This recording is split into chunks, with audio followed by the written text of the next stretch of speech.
అందరికీ నమస్కారం. నేను మీ డాక్టర్ ఆర్‌బి సుధా. ఇప్పుడు మనం మాట్లాడుకోబోయేది ఏంటి అంటే, ఇప్పుడు మనకు ఉగాది వస్తోంది. అందరికీ తెలుసు. మనం మార్చ్ నెలలో ఉన్నాము. మార్చ్ 30th ఉగాది వస్తోంది. విశ్వవసు నామ సంవత్సరం. 60 ఏళ్లకి ఒక్కసారి నేమ్స్ చేంజ్ అవుతాయి. అంటే 60 ఇయర్స్. ఉగాది అంటే ఏంటో ఫస్ట్ చూద్దాము. దాని తర్వాత రాశి ఫలితాలు మాట్లాడుకుందాము.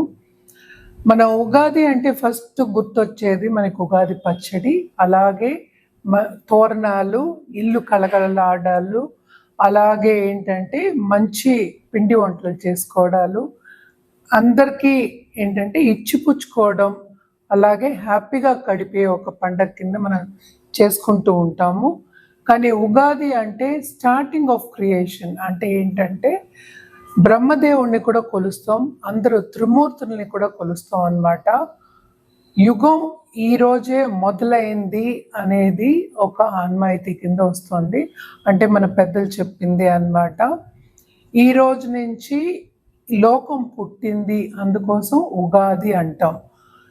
యుగం ఆది అంటే స్టార్టింగ్ ఆఫ్ యుగం అనేది అర్థం అన్నమాట. సో ఉగాది రోజున మనం ఎప్పుడు చేసుకునేది ఏంటంటే ఉగాది పచ్చడి చేసుకుంటాం. అందరికీ తెలుసు షడ్రుచులు ఉంటాయి. ఎందుకంటే లైఫ్ అనేది 6 కలయిక. అంటే ఏంటి, మనకి స్వీట్ ఉంటుంది, సాల్ట్ ఉంటుంది, అలాగే పులుపు ఉంటుంది, అలాగే ఆశ్చర్యం అంటే ఆస్ట్రింజెంట్ అంటాం, వగరు అంటాము, అలాగే కారం కూడా ఉంటుంది. ఇవన్నీ కలయికే కదా మనకి లైఫ్ అనేది. సో లైఫ్ కూడా అన్ని కలయికలు మనం యాక్సెప్ట్ చేసి ముందుకెళ్ళాలి అనడానికి మనం ఉగాది పచ్చడి అనేది చేసుకుంటాము. దాంట్లో చేదు కూడా మనం కలుపుకుంటాం. అంటే బతుకు అనేది అలాగే ఉంటుంది, ఎప్పుడు ఒకలా ఉండదు కదా. అలాగే ఏంటంటే ప్లానెటరీ పొజిషన్స్ కూడా ఎప్పుడు ఒకలాగే ఉండవు. పుట్టినప్పుడు ఏంటంటే మీ ఫోటోగ్రాఫ్ ఆఫ్ హెవెన్ అని చెప్తూ ఉంటాను ఎప్పుడు నేను. సో పుట్టినప్పుడు మీ జాతకం చూసి పరిశీలించి మనమేమో చెప్పడం అనేది జరుగుతుంది. జాతక రీత్యా ఏం రెమెడియల్ మెషర్స్ చేసుకోవాలి, ఏం చేసుకోవాలి అనేది చెప్పడం అనేది జరుగుతుంది. కానీ ఉగాది అనేప్పటికీ ఎప్పటికైనా గుర్తొచ్చేది ఏంటంటే మంచి ముగ్గులు వేసుకోవడం, పచ్చ తోరణాలు, అలాగే ఏంటంటే మంచి పిండి వంటలు, నేను ఇందాక అన్నట్టు పిండి వంటలు, అలాగే పంచాంగ శ్రవణాలు, అలాగే ఏంటంటే మనకు నవనాయకులు ఈ సంవత్సరం అంతా ఎట్లా ఉంటుంది అని చెప్పుకోవడం. అండ్ ఆల్సో ఏంటంటే ఈసారి ఎప్పటికైనా సరే మనకి వచ్చేది ఏంటంటే చైత్ర శుద్ధ పాడ్యమి రోజు వస్తుందన్నమాట. అండ్ ఆల్సో మనం ముందే మాట్లాడుకున్నాము, మీనరాశిలో మనకి 6 ప్లానెట్స్ కలయిక అనేది ఉంటుంది. అలాగే ఏంటంటే మార్చ్ 29 మనకి ఎక్లిప్స్ కూడా, గ్రహణం కూడా ఉందన్నమాట. అన్నీ అయిపోయి మనకి ముందుకు సాగడం అనేది జరుగుతుందన్నమాట. సో ఈ ఉగాది విశ్వవసునామ సంవత్సరం. లాస్ట్ ఇయర్ ఏంటంటే క్రోధినామ సంవత్సరం. అందరూ ఆ పేరు కూడా చాలామంది ఆందోళన భయపడ్డారు అనమాట. సో అలాంటివన్నీ ఏం లేవు, ఇవి ఒక్క పేర్లే అనమాట. ఎవరి జాతక రీత్యా చెప్పడం అనేది జరుగుతుంది. సో ఎప్పుడైనా మనం ఏది మాట్లాడుకున్నా అంటే రాశి ఫలితాలు మాట్లాడుకున్నా ఎప్పటికైనా మనం ప్లానెటరీ పొజిషన్స్ అనేవి చూస్తాం. అంటే ఎక్కడెక్కడ ఏ గ్రహాలు ఉన్నాయని చూసి దాన్ని బట్టి మనం ప్రెడిక్షన్స్ ఇవ్వడం అనేది జరుగుతుంది. అంటే ఏంటి, మనకి తెలుసు, అందరికీ తెలుసు 9 ప్లానెట్స్ ఉన్నాయి, అలాగే 12 రాశులు ఉన్నాయి. మనం 12 భావాల కింద కూడా తీసుకుంటాము. రాశి అనేది ఏంటంటే మనకి చంద్రుడు ఏ ఇంట్లో ఉంటే రాశి కింద పరిగణిస్తాము. రాశి వారీగానే మనం ప్రెడిక్షన్స్ ఇవ్వగలం అన్నమాట. అందరి జాతకాలు చెప్పాలి అంటే కోట్ల మంది ఉన్నారు. అందరి జాతకాలు మనం టీవీలో కానీ జనరల్గా కానీ చెప్పలేము. ఎవరి జాతకం వాళ్ళని పరిశీలించుకుంటే అప్పుడు కరెక్ట్గా చెప్పడం, సొల్యూషన్ ఇవ్వడం అనేది జరుగుతుందన్నమాట. బట్ జనరల్గా ఇప్పుడు ప్లానెటరీ పొజిషన్స్ ఎలా ఉన్నాయో చూద్దాము. నేను ఇందాక చెప్పినట్టు ఉగాది, అందరు ప్రేక్షకులకి ఉగాది శుభాకాంక్షలు. ఉగాది రోజు ఎప్పుడంటే మార్చ్ 30th అయిందనమాట. అండ్ ఆల్సో మనకి ఎక్కడెక్కడ ప్లానటరీ పొజిషన్స్ ఉన్నాయో ఇప్పుడు చెప్తాను, గమనించుకోండి. 5 ప్లానెట్స్ ఏంటంటే మనకి ఈరోజు మనకి మీన రాశిలో ఉన్నాయన్నమాట. అంటే శని ఏమో మార్చ్ 29th మూవ్ అవుతున్నారు. అండ్ ఏమో రాహు ఏమో మనకి ఏంటంటే ఇక్కడే మీన రాశిలో ఉన్నారు. అండ్ ఆల్సో మనకి బుద్ధుడుగా, అలాగే శుక్రుడు, అలాగే ఏంటంటే సూర్యుడు కూడా మనకి మీన రాశిలోనే ఉన్నారు. అలాగే ఏంటంటే మనకి కేతు ఏమో మనకి కన్యా రాశిలో ఉన్నారు. అలాగే మనకి కుజుడేమో మనకి ప్రస్తుతం మిథునంలో ఉన్నారు. జూపిటర్ అన్నిటికన్నా ఏంటంటే బెనిఫిట్ గ్రహం, అంటే మంచి చేసే గ్రహం, శుభగ్రహం మనకేమో మనకి వృషభంలో ఉన్నారనమాట. వృషభం నుంచి మనకి మిథునానికి మే 14th వెళ్తున్నారు. అలాగే రాహు కేతువులు మూమెంట్ కూడా మనకి మే 18th ఉంది. ఎక్కడికి వెళ్తున్నారు? కుంభంలో మనకి రాహు, అలాగే సింహానికేమో కేతు వెళ్తున్నారు. అలాగే మనం చూసాము అంటే మనకి జూపిటర్ కూడా ఈ సంవత్సరం అంతా మిథునంలో మళ్ళా కర్కాటకంలో సంచరిస్తున్నారనమాట. అండ్ ఆల్సో ఏంటంటే మనకి మార్స్ అంటే కుజుడు అన్నిటికన్నా ఏంటంటే మనకి ఇంటర్పర్సనల్ రిలేషన్షిప్స్కి మనం ఎప్పుడైనా కుజగ్రహాన్ని చూసుకుంటాం, కుజ అనుగ్రహం ఉండాలని చూసుకుంటూ ఉంటాం, ఎస్పెషలీ దాంపత్య జీవితంకి, అలాగే మాంగళ్య బలానికి. సో ఆయన ఏంటంటే జూన్ 7th మనకి సింహానికి వస్తున్నారనమాట. సో చాలా మందికి ఏంటంటే ఇప్పుడు ఏల్నాడ్స్ అనేది భయం చాలా మందికి ఉంటుంది. ఈ ఎవరెవరికి ఏల్నాడ్స్ అని ఉందో చూద్దాము. మనకి మకరం వాళ్ళకి ఏల్నాడ్స్ అనేది తొలగిపోతుంది పూర్తిగాను. ఎందుకంటే మీనానికి మార్చ్ 29th వెళ్తున్నారనమాట. అలాగే మీనంలోనే మనకి 2 ఎక్లిప్సెస్ కూడా ఉన్నాయి మార్చ్లో. అవన్నీ అయిపోయిన తర్వాతే మనకి ఉగాది అనేది వస్తుంది, అంటే మనకి కొత్త సంవత్సరం వస్తుంది. సో అందరూ కూడా ఏంటంటే హ్యాపీగా ఉండే ఒక తరుణం అని చెప్పుకోవచ్చు అనమాట.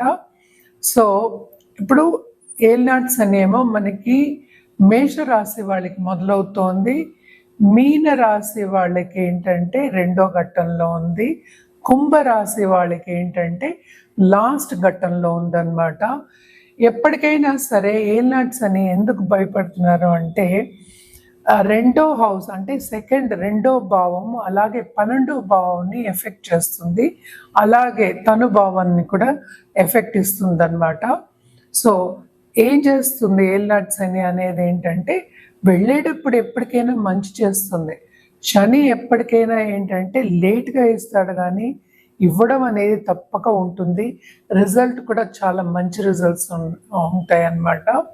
ఏల్నాడ్స్ అనిలో పైకి వచ్చిన వాళ్ళు బోల్డ్ మంది ఉన్నారు.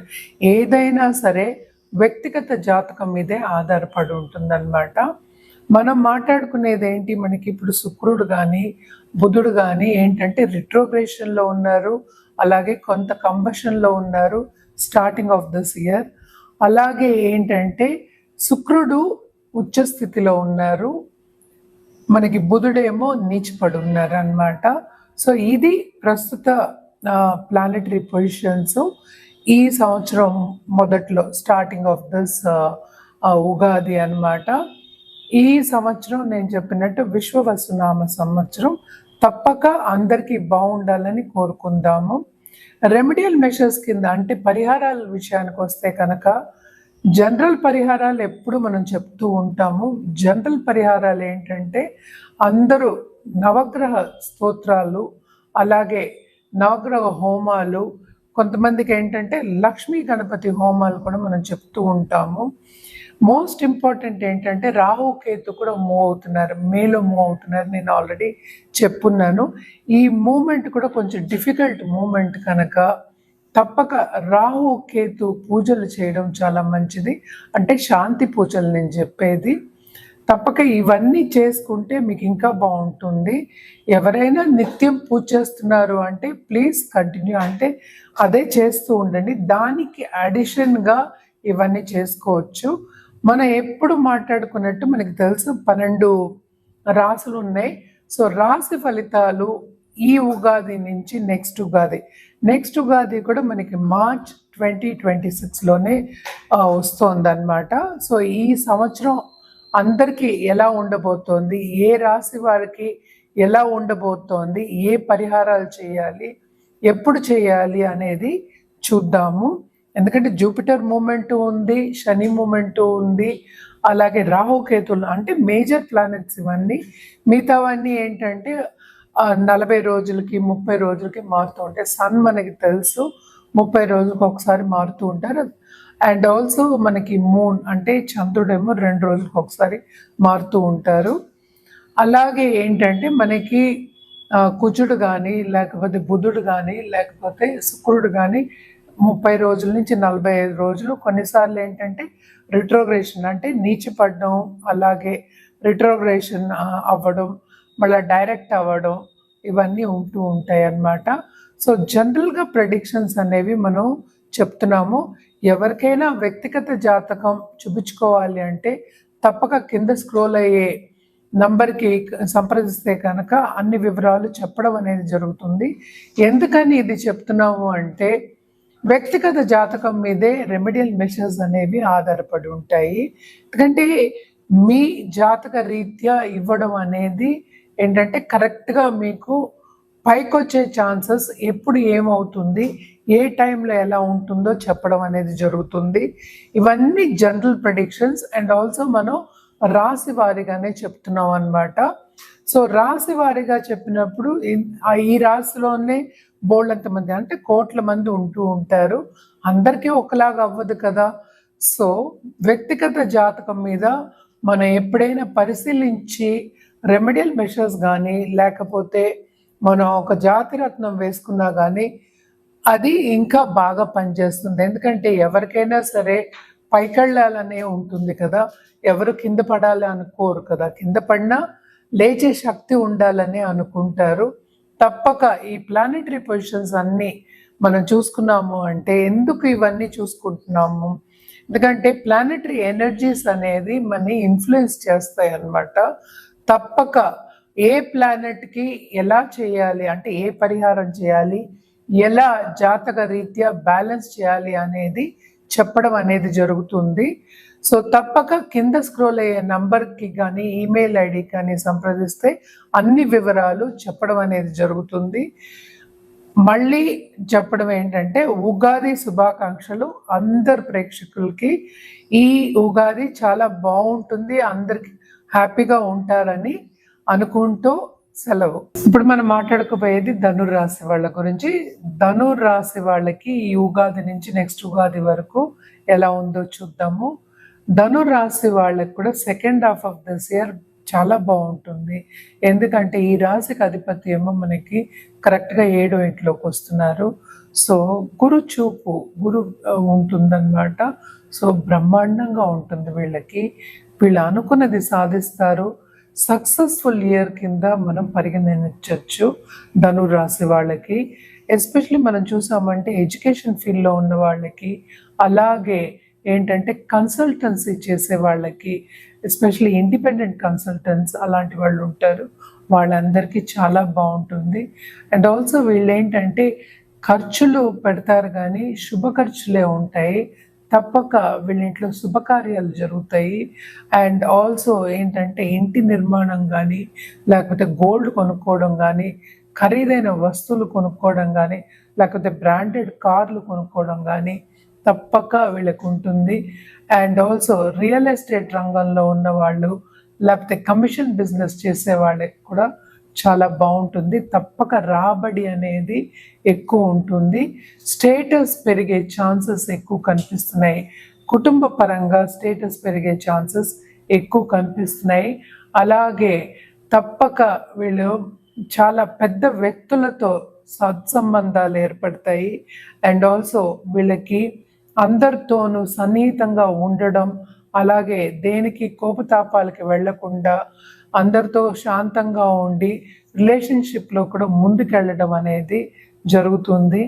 ఈ రాశిలో ఉన్న వాళ్ళు యాక్చువల్గా పెళ్లి చేసుకోవాలి, లేకపోతే లవ్ రిలేషన్షిప్లో ఉన్న వాళ్ళందరికీ మంచి తరుణం ఈ సంవత్సరం అంతాను ఫ్రూట్ఫుల్గా ఉంటుంది. అలాగే ఏంటంటే మీకు అనుకున్న రిజల్ట్స్ కూడా వస్తాయని చెప్పాలి. అలాగే ఏంటంటే ఈ రాశిలో ఉన్న వాళ్ళ తోబుట్టువులకు కూడా తప్పక చాలా బాగుంటుంది. అండ్ కంఫర్ట్ లెవెల్ కూడా చాలా పెరుగుతుందన్నమాట.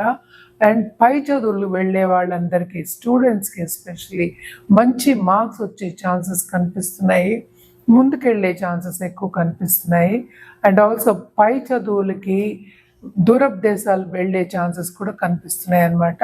వీళ్ళు కూడా రాహు మూవ్ అయిన తర్వాత మేలో క్రియేటివిటీ అనేది పెరుగుతుంది. సో ఆర్ట్ రంగంలో ఉన్న వాళ్ళకి, టీచింగ్ రంగంలో ఉన్న వాళ్ళందరికీ కూడా చాలా చాలా బాగుంది. తప్పక దీన్ని ఏంటంటే ఒక నాలెడ్జ్ గెయినింగ్ ఇయర్, అలాగే సక్సెస్ఫుల్ ఇయర్ కింద తీసుకోవచ్చు ధనుర్రాశి వాళ్ళకి. అండ్ ఆల్సో గురు బ్లెస్సింగ్ ఉంటే అన్ని బ్లెస్సింగ్స్ ఉన్నట్టే కదా. సో అన్ని రంగాల్లోనూ వీళ్ళు సక్సెస్ సాధిస్తారు అని చెప్పచ్చు అనమాట. తప్పక ఈ సంవత్సరం అంతా చాలా హ్యాపీగా గడుస్తుంది. అలాగే ట్రావెలింగ్ కూడా ఉంటుందన్నమాట. తప్పక వీళ్ళు ధార్మిక కార్యక్రమాల్లో పాల్గొంటారు. చురుగ్గా పాల్గొని సత్సంబంధాలు ఏర్పడతాయి. ముందుకు సాగే ఒక ఇయర్ కింద మనం తీసుకోవచ్చు అన్నమాట. మనం రెమెడియల్ మెషర్స్ దగ్గరికి వచ్చామంటే, అంటే రెమెడియల్ మెషర్స్ ఏం చేయాలి అంటే తప్పక గురు కాళ్ళు పట్టుకోవాలి. గురువు ఎందుకంటే స్టార్టింగ్లో 6వ ఇంట్లో ఉన్నారు కనుక తప్పక వీళ్ళకి సీక్రెట్ ఎనిమీస్, అలాగే ఏంటంటే కొలీగ్ సపోర్ట్ అవన్నీ తక్కువ ఉంటాయి. బాధ్యతలు ఎక్కువ ఉంటాయి. ఏంటంటే ఇంకా వీళ్ళు బాగా పనిచేస్తున్నారని బాధ్యతలు కూడా ఎక్కువ ఇచ్చే ఛాన్సెస్ కనిపిస్తున్నాయి అన్నమాట. సో తప్పక గురువు ఎవరైనా సరే, మనం దత్తాత్రేయ అయినా, లేకపోతే సాయిబాబా అయినా, లేకపోతే దక్షిణామూర్తి అయినా, లేకపోతే అందరికన్నా ఏంటంటే శక్తి రూపమైన తప్పక కొలవడం అనేది చాలా మంచిది. అలాగే థర్స్డే ఒక నిండు బ్రాహ్మణ్ణి పిలిచి వాయనం ఇవ్వడం మంచిదన్నమాట. లేకపోతే గుళ్ళోకి వెళ్ళినా కొంచెం వాయనం ఇవ్వడం కానీ, దక్షిణ ఇవ్వడం కానీ, లేకపోతే బ్లెస్సింగ్స్ తీసుకోవడం కానీ చాలా చాలా మంచిది. అండ్ ఆల్సో గురుకి జపం చేయడం చాలా మంచిదన్నమాట. సో ఇవన్నీ చేసుకుంటూ ఉంటే ఈ సంవత్సరం ఇంకా మీకు చాలా బాగా గడుస్తుంది, ఇంకా హ్యాపీగా ఉంటుంది.